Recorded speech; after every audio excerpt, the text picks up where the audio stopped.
Estudo 5. A Igreja e o Ministério de Reconciliação. Mateus, capítulo 18, 15 ao 22. Introdução. Como já tivemos oportunidade de estudar, a palavra igreja é encontrada nos evangelhos 2 vezes, ambas no livro de Mateus. Isto não significa que os outros evangelistas não registraram nada sobre a igreja, ou que pensassem nela como algo menor. Citaram o povo de Deus usando metáforas, termos simbólicos, como rebanho, João 10,16, ramos da videira, João 15,5, etc. A primeira citação de Mateus se encontra no capítulo 16, 18, referindo-se à igreja em seu sentido universal, e a segunda no capítulo 18, 17, com conotação de igreja local. Examinemos essas duas referências. Aplicação para a vida.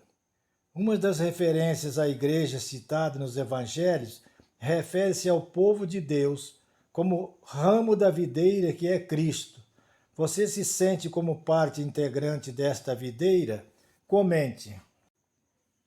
Tópico 1. Fundamento.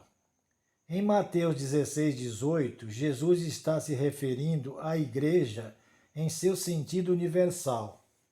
A promessa de sua indestrutibilidade deixa isto evidente. Ela não poderia ser limitada por tempo e lugar. A igreja que Jesus se refere não é de construção humana. Contra ela não pode nem a morte, nem o inferno, pois está edificada sobre uma rocha. Isaías 44, versículo 18. A afirmação de Cristo: te digo que tu és Pedro, e sobre esta pedra edificarei a minha igreja, não pode ser entendida como uma mudança de um fundamento já estabelecido no Antigo Testamento.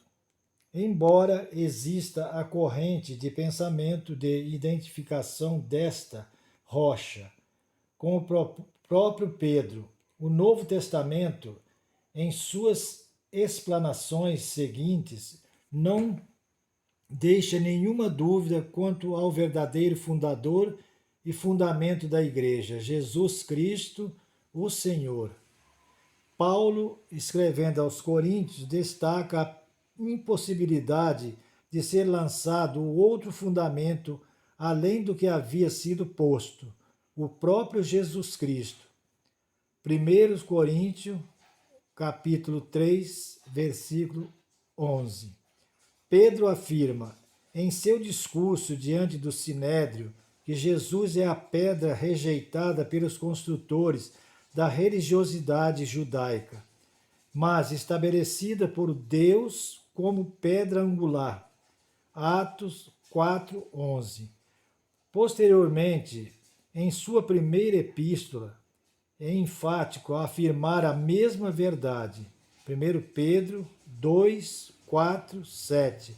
O que fica evidente estas passagens é que a igreja ainda seria uma realidade mesmo sem Pedro. Porém, sem o Cristo, Filho do Deus vivo, ela não se sustentaria.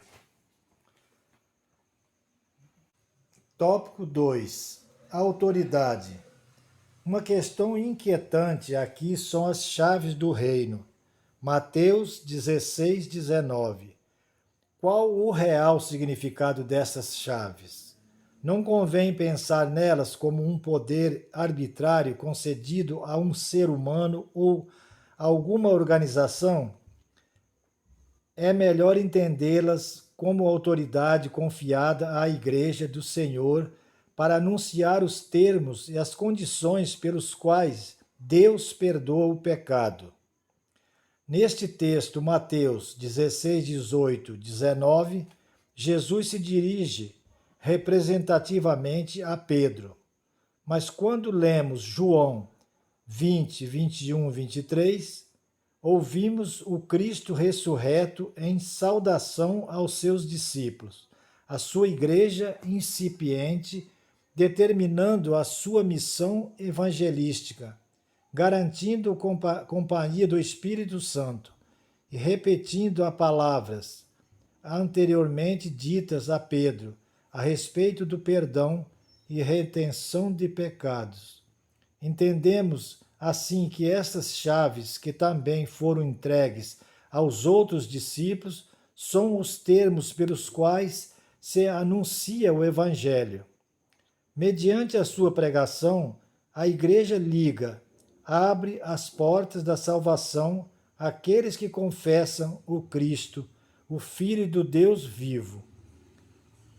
Infelizmente, a recusa em aceitar a boa nova desliga do reino os pecadores empedernidos. E neste sentido que a Igreja possui as chaves. Aplicação para a vida. Entender o Cristo, Filho do Deus vivo, como verdadeiro fundador e fundamento da Igreja, é parte essencial de nossa fé. Viver esta verdade nos testemunhos diários tem a força de fazer outras pessoas a se renderem a Jesus. Você tem vivido isto? Comente a respeito. Tópico 3. Obviamente, em Mateus 18, 15 e 18, Jesus se refere a uma assembleia local. Somente a uma igreja local é possível levar à apreciação o caso de um irmão desviado. Vamos contextualizar. Jesus encerra seu discurso anterior, Mateus 18, 12 e 14, falando sobre uma ovelha desgarrada e perdida. A esta ovelha é dada tanta importância que por ela o pastor deixa outras 99 para procurá-la. Segundo o ensino de Jesus, a alegria do dono da ovelha, quando a encontra, é semelhante à de Deus, quando um perdido é resgatado. Podemos pensar na ovelha necessitando de resgate como o irmão que pecou na sequência do texto. Se teu irmão pecar, vai ter com ele. O ensino de Jesus inverte o pensamento habitual a respeito do perdão. Não é o ofensor que toma a iniciativa, sim o ofendido. Além disso, tomar a iniciativa da busca expressa cuidado pelo outro. Entre ti e ele só, vai ter com ele, sozinho. Esta é uma condição de prudência e de amor. Evita a exposição e abertura de feridas. Se ele te ouvir, ganhaste o teu irmão. O desejo de Jesus é que toda desavença se encerre aqui. Irmãos reconciliados, ovelha resgatada. A vontade de Deus cumprida na vida de ambos. Se não te ouvir, leva um ou dois. Pode ser que não seja possível resolver tudo na reunião pessoal e privada. Então a necessária ajuda. O princípio do testemunho já estava estabelecido na lei. Deuteronômio 19, 15. Porém, o ensino de Jesus é mais ousado que a lei. As testemunhas aqui são para ajudar no processo de reconciliação e no resgate de quem dele necessitar. Se não diz-o a igreja, só então Jesus fala da igreja. Levar a comunidade cristã local, não recorrer à justiça, não pedir auxílio à lei, não resolver pela força, a igreja verdadeiramente cristã, madura, não legalista, não praticante da acepção de pessoas, resolverá a dificuldade em clima de oração e amor. Se não trata-o como gentil, publicano. Nossa primeira impressão é que, neste caso, não há mais o que fazer. Trata-se de alguém para quem não há esperança de recuperação. Mas precisamos pensar no seguinte: Qual foi a atitude de Jesus para com os gentios e publicanos? Mateus, Zaqueu, a mulher samaritana e os romanos que o crucificaram foram publicanos e gentios perdoados por Jesus. Aplicação para a vida. Qual tem sido a nossa atitude para com aqueles que um dia caminharam conosco e hoje já não o fazem? Jesus olhou com compaixão para os publicanos, meretrizes, gentios, para os que eram como ovelhas que não têm pastor, como eu e você. Temos imitado Cristo neste aspecto? Tópico 4. Reconciliação. Pensemos um pouco mais na questão das chaves, as palavras ligada no céu, ligada na terra. Foram usadas muitas vezes para defender a tese de que a Igreja podia decidir através do sacerdócio e dos sacramentos sobre o destino espiritual das pessoas, mas seu verdadeiro significado é que o nosso relacionamento permanece no celeste por vir. A reconciliação promovida na igreja local se refletirá na Igreja Universal e no céu, lugar de comunhão e não de conflito entre ofensores e ofendidos. 1 João 4, 11, 12, 17, 20 e 21. Se concordarem, meu Pai os ouvirá.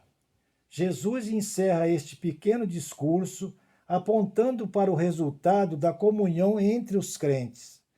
Se concordarem, isto é, tiverem comunhão de pensamentos e atitudes acerca de algo, o Pai que está nos céus lhes concederá o que pedirem. A oração efetiva deve ser baseada em um acordo do qual se tirou por completo toda a concentração egoísta sobre nossas necessidades e desejos. A igreja que vive em comunhão, isto é, em acordo de pensamentos e atitudes, pratica o ministério da reconciliação e recebe do Senhor a resposta às suas orações.